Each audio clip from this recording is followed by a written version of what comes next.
یا ایھا الناس، اے لوگو، ان کنتم فی ریب، اگر تمہیں شک ہے، من البعث، موت کے بعد دوبارہ اٹھائے جانے کے بارے میں، فإنا خلقناکم من تراب، تو بے شک ہم نے تمہیں مٹی سے بھی تو پیدا کیا، ثم من نطفۃ، اس کے بعد نطفے سے، منی کے نطفے سے، اور یہ منی بھی جو ہے، یہ جو انسان کے جسم میں بنتی ہے وہ اس مٹی کی خوراک کی وجہ سے بن رہی ہوتی ہے، خوراک جو انسان کھاتا ہے وہ مٹی سے آتی ہے، تو انڈائریکٹلی انسان بھی مٹی میں سے ہی بن رہا ہے۔ ثم من علقۃ، اس کے بعد علقہ، علقہ کی شکل میں تمہیں ماں کے پیٹ کے اندر رکھا، اور علقہ کی میں ایکسپلینیشن کر چکا ہوں، لیچ لائک سبسٹینس، جوک کی شکل کا ایک سبسٹانس جو کہ یوٹرس کے ساتھ چپکا ہوا تھا۔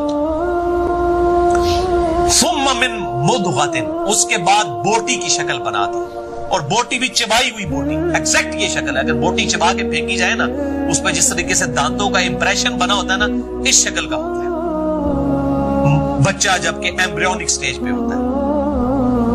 مخلقۃ و غیر مخلقہ، تخلیق بعض مکمل ہوئی ہوئی اور بعض نامکمل، یعنی وہ جو بوٹی ہے پھر اس میں سے جو ہے نا ہلکا ہلکا بوٹی میں سے کچھ امپریشنز نکلنے شروع ہوتے ہیں، کہ یہاں پہ پھر تھوڑے عرصے بعد پتا چلتا ہے اچھا یہاں سے اس کے جو ہے وہ بازو بن رہے ہوں گے، یہاں سے ٹانگیں بن رہی ہوں گی، اور پھر آنکھ کا جو معجزہ ہے وہ تو بڑا الٹیمیٹ ہے، آنکھ کے سوراخ ہی ہوتے ہیں، اچانک آنکھ جو ہے نمودار ہوتی ہے، وہ خدا کی طرف سے اسپیشل ہے، اور سائنس پریشان ہے کہ یہ تو شیشے کی بنی ہوئی چیز ہے، اور بوٹی کا دور دور تک شیشے کے ساتھ کوئی تعلق ہی نہیں ہے، یہ آنکھیں کہاں سے آ جاتی ہیں؟ یہ اللہ تعالیٰ کا بہت بڑا معجزہ ہے، آخری وقت تک یہ آنکھیں جو ہے ان کا سوراخ رہتا ہے، اچانک پھر یہ نمودار ہوتی ہے۔ تو وہ ایسی بوٹی کہ جس کی کچھ تخلیق ہوئی ہوئی تھی اور بعض جو ہے وہ نہیں ہوئی ہوئی تھی، لِنُبَيِّنَ لَكُمْ، تاکہ ہم کھول کر یہ بات تمہارے سامنے لے آئیں، یعنی ہم تمہارے خالق ہیں، وَنُقِرُّ فِي الْأَرْحَامِ، اور ہم تمہیں رحم مادر میں رکھتے ہیں، یوٹرس میں رکھتے ہیں، مَا نَشَاءُ إِلَىٰ أَجَلٍ مُّسَمَّىٰ، جب تک ہم چاہتے ہیں ایک مقررہ مدت تک کے لیے، اور وہ ہر ایک کے لیے مختلف ہے، انسان کے لیے 9 مہینے ہے، ہاتھی کے لیے 22 مہینے ہے، خرگوش کے لیے 1 مہینہ ہے، اگر آپ بیکٹیریاز کو دیکھیں ان کی ریپروڈکشن جو ہے وہ سیکنڈز میں ہونی ہوتی ہے، یہ اللہ کی حکمت ہے کہ اس کو کس طریقے سے چلانا ہے۔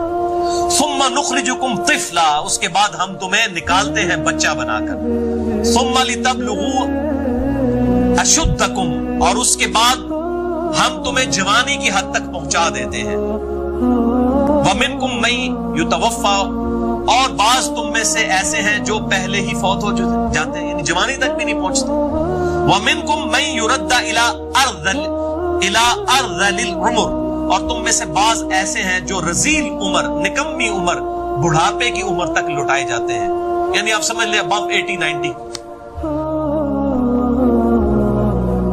لِكَيْ لَا يَعْلَمَ مِن بَعْدِ عِلْمٍ شَيْئًا، تاکہ وہ بہت کچھ جاننے کے باوجود کچھ نہ جان سکے، یعنی بڑے بڑے فلاسفر جب بڑھاپے کی عمر کو پہنچتے ہیں نا، ان کو بنیادی باتیں بھی یاد نہیں رہتی ہیں، وہ لوگ جو اپنی جوانی کے اندر ان دنیا میں لوگ ان کی مثالیں دیتے ہیں ان کی عقل کی اور فطانت کی، بڑھاپے میں بالکل بچوں والی حرکتیں شروع کر دیتے ہیں۔ یہ دنیا میں اللہ تعالیٰ نے کسپرسی انسان کو دکھا دی کہ انسان کتنا کمزور ہے، یعنی انسان ایسے انسان کو کہ امین احسن اسلائی صاحب کے بارے میں ڈاکٹر اسرار صاحب نے کہا، اتنے بڑے وہ فلاسفر، اتنے بڑے تھنکر اور اتنے بڑے قرآن کے مفسر، کچھ معاملات میں ہمیں اختلاف ہے لیکن بہرحال وہ غامدی صاحب اور ڈاکٹر اسرار دونوں کے استاد ہیں، قرآن کے حوالے سے ان کی خدمت اور تدبر القرآن جو ہے بہت بڑی خدمت ہے، یعنی مولانا مودودی کی تفہیم القرآن میں بھی جو کچھ چیزوں کی تشنگی تھی وہ آپ کو تدبر القرآن میں مل گئی۔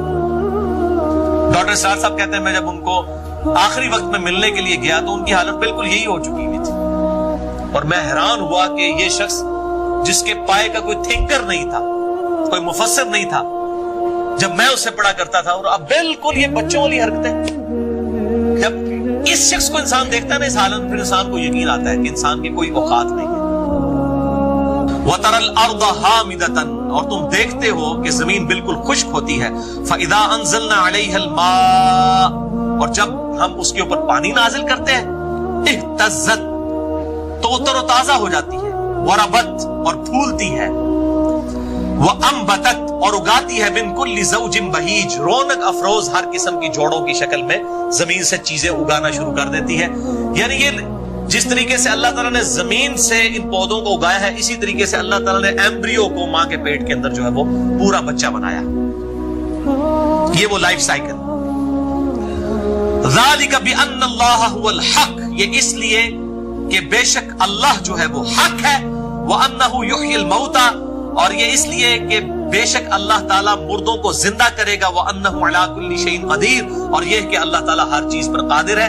اللہ تعالیٰ یہ مثالیں اس لیے بیان کر رہا ہے ہیومن لائف سائیکل کی اور پلانٹ کی کہ اللہ تعالیٰ مرنے کے بعد اس طریقے سے انسانوں کو زندہ کر لے گا. اور زندہ کرنا کس لیے؟ کیا صرف یہ کوئی اگلی زندگی شروع ہونی ہے کہ ادھر بھی اس طریقے سے موجیں مارنی ہے؟ اس طریقے سے نہیں ہونا. حساب و کتاب کے بعد وہ کیا؟ وَأَنَّ السَّاعَةَ آتِيَةٌ لَا رَيْبَ فِيهَا اور بے شک یہ کہ قیامت کے دن کی گھڑی قائم ہونے والی ہے کوئی شک نہیں اس میں. وَأَنَّ اللَّهَ يَبْعَثُ مَن فِي الْقُبُورِ اور بے شک اللہ تعالیٰ اٹھائے گا ان کو جو قبروں میں ہے. یعنی یہ ہم ساری مثالیں اس لیے بیان کر رہے ہیں کہ مردے بھی قبروں سے اٹھائے جائیں گے. یعنی آخرت کی تیاری شروع کر دو. وَمِنَ النَّاسِ مَن يُجَادِلُ فِي اللَّهِ بِغَيْرِ عِلْمٍ اور لوگوں میں ایسے لوگ بھی ہیں جو بغیر علم کے اللہ تعالیٰ کے بارے میں جھگڑا کرتے ہیں. وَلَا هُدَىٰ اور ہدایت کے بغیر. وَلَا کتاب منیر اور کسی روشن کتاب کے بغیر. یعنی ہمیں سن سنا کے سننی جس کو میں کہتا ہوں ٹونی پڑھ پڑھا کے سننی نہیں. یعنی بغیر دلیل کے اللہ تعالیٰ کے بارے میں عقائد. میں نے پچھلی دفعہ بھی بتایا تھا وہ جی دیکھیں جی وزیر اعظم تک کوئی ڈائریکٹ نہیں پہنچ سکتا. پہلے کونسلر تک پہنچیں گے پھر MNA تک پھر جناب آپ ڈائریکٹ. اللہ کے لیے مثالیں بیان کرتے ہیں کوئی اس کی دلیل کوئی دلیل نہیں. اللہ تو کہتا ہے کہ وَإِذَا سَأَلَكَ عِبَادِي عَنِّي فَإِنِّي قَرِيبٌ اے نبی جب میرے بندے آپ سے میرے بارے میں پوچھیں آپ فرماؤ میں بالکل تمہارے قریب ہوں. اجیب الدعوۃ الداعی اذا دعان ہر پکارنے والے کی پکار سنتا ہوں جب وہ مجھے پکارتا ہے. فَلْيَسْتَجِيبُوا لِي وَلْيُؤْمِنُوا بِي لَعَلَّهُمْ يَرْشُدُونَ لیکن لوگوں کو بھی چاہیے کہ میری بات جو ہے مانے اور مجھ پر ایمان لائیں جیسا کہ ایمان لانے کا حق ہے تاکہ وہ رشد و ہدایت پا سکیں. نحن اقرب الیہ من حبل الورید ہم تمہاری رگے جان سے بھی زیادہ تمہارے قریب ہیں. اللہ کے لیے تو کوئی پروٹوکول نہیں ہے اس حوالے سے. یہ تو پوری انسانیت کا میگنا کارٹا ہے. ہر شخص اپنے رب کے ساتھ مخاطب ہو سکتا ہے. اس کے لیے بیچ میں کسی چیز کی ضرورت نہیں ہے. ہاں نبی صلی اللہ علیہ وسلم اس اعتبار سے وسیلہ ہے کہ اللہ تعالیٰ تک پہنچنے کا طریقہ کیا ہے وہ آپ نے سکھایا ہے. من یطع الرسول فقد اطاع اللہ جس نے رسول اللہ کی اطاعت کی گویا اس نے اللہ کی اطاعت کی. اس اعتبار سے تو آپ وسیلہ ہیں. باقی یہ پنجابی والے وسیلے جو کئی ایک بنائے ہوئے لوگوں نے یہ ایک الگ سے چیز ہے. مسئلہ نمبر 43 ہے میرا وسیلہ اور توسل کے صحیح احکام و مسائل پہ اہل سنت پاک.com پہ. وَلَقَدْ خَلَقْنَا الْإِنسَانَ فِي سُلَالَةٍ مِّن طِينٍ اور بے شک ہم نے انسان کو پیدا کیا مٹی کے جوہر میں سے. ثُمَّ جَعَلْنَاهُ نُطْفَةً فِي قَرَارٍ مَّكِينٍ اور پھر ہم نے اس نطفے کو ایک مضبوط جگہ پر ٹھہرا دیا یعنی ووم آف دا مدر یوٹرس کے اندر رحم مادر میں. ثم خلقنا النطفة علقہ اس کے بعد اس نطفے کو ہم نے علقہ بنایا. فخلقنا العلقة مضغة اور پھر علقہ کو ہم نے بوٹی بنا دیا. خلقنا المضغة عظاما اور پھر اس بوٹی سے ہم نے ہڈیاں بنائی. اب یہ ایک ایکسٹرا چیز ہے جو سورۃ الحج میں نہیں آئی تھی کہ بوٹیاں بنتی ہیں اس میں سے ہڈی بنتی ہے اور پھر فَكَسَوْنَا الْعِظَامَ لَحْمًا اور پھر ان ہڈیوں کے اوپر ہم گوشت چڑھاتے ہیں. یہ ترتیب بھی سائنس کی وجہ سے ہمیں پتہ چلی ہے اور الحمدللہ قرآن حکیم کی یہ ترتیب کو قرآن نے بھی جو بیان ہوئی تھی اس کو سائنس نے بھی جسٹیفائی کیا ہے کہ یہ اسی طریقے سے. ثُمَّ أَنشَأْنَاهُ خَلْقًا آخر اس کے بعد تو ہم کوئی اور ہی اٹھان پر انسان کو اٹھاتے ہیں یعنی روح پھونک دیتے ہیں. اب یہ روح جو ہے یہ میڈیکلی یا فزیکلی ڈیٹیکٹ نہیں ہو سکتی. اللہ تعالیٰ بات ہے بچہ بنا دیتے ہیں ماں کے پیٹ میں لیکن پھر ہم ایک اور اٹھان بچے کو اٹھاتے ہیں. وہ ایک ایسی خاص اٹھان ہے جو تمہارے نالج میں نہیں آ سکتی وہ روح ہے. اب دیکھیں نا بندہ وینٹیلیٹر پہ چڑھا ہوتا ہے ڈاکٹر کہہ دیتے ہیں جی میڈیکلی ڈیڈ ہو چکا ہے. یار وینٹیلیٹر پہ اس کے وہ سارا خون بھی چل رہا ہے دل بھی چل رہا ہے تو ڈیڈ کیوں ہو چکا ہے؟ کیا چیز ہے بیچ میں سے نکل گئی ہے؟ روح. اور روح تیرے رب کا امر ہے. تو یہ اللہ تعالیٰ کا پھر ایک اور ہی اٹھان اٹھاتے ہیں وہ تمہارے نالج سے باہر ہے کہ وہ کیا چیز ہے. اسی چیز کا نکل جانا ہی تو موت ہے. انسان اپنی موت کو نہیں ٹال سکتا. اللہ تعالیٰ نے فرمایا نا کہ تم اپنی موت کو نہیں ٹال سکتے چاہے اپنے آپ کو مضبوط قلعوں میں بھی بند کر. موت نہیں ٹال سکتے اور موت ہی سب سے بڑا پرابلم ہے.